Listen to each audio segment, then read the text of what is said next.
बिना दान दिए परलोक में भोजन नहीं मिलता। विदर्भ देश में श्वेत नामक राजा राज करते थे। वे सतर्क होकर राज्य का संचालन करते थे। उनके राज्य में प्रजा सुखी थी।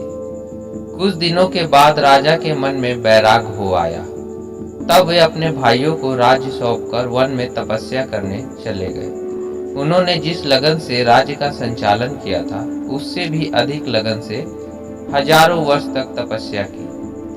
उत्तम तपस्या के प्रभाव से उन्हें ब्रह्मलोक की प्राप्ति हुई। वहां उन्हें सब तरह की सुख सुविधाएं मिली, किंतु भोजन का कोई प्रबंध न था।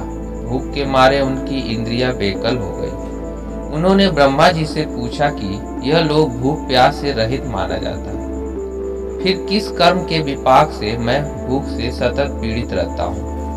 ब्रह्मा जी ने कहा, वत्स, मृत्यु लोक में तुमने कुछ दान नहीं किया, किसी को कुछ खिलाया नहीं। वहां बिना कुछ दान दिए परलोक में खाने को नहीं मिलता।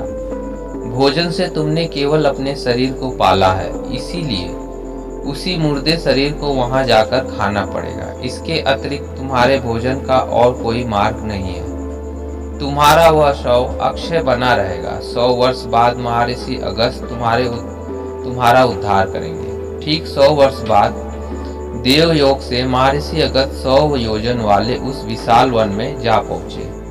वह जंगल बिल्कुल सुनसान था। वहां न कोई पशु था और न पक्षी। उस वन के मध्य में 4 कोस लंबी एक झील थी। अगस्त जी को उसमें एक मुर्दा दिखाई पड़ा। उसे देखकर महर्षि सोचने लगे कि यह किसका शव है, यह कैसे मर गया। इसी बीच आकाश से एक अद्भुत विमान उतरा।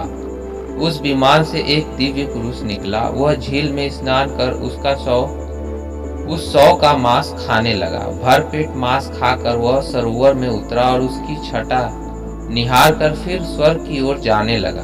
महर्षि अगस्त ने उससे पूछा, देखने में तो तुम देवता मालूम पड़ते हो, किंतु तुम्हारा ये आहार बिल्कुल घृणित है।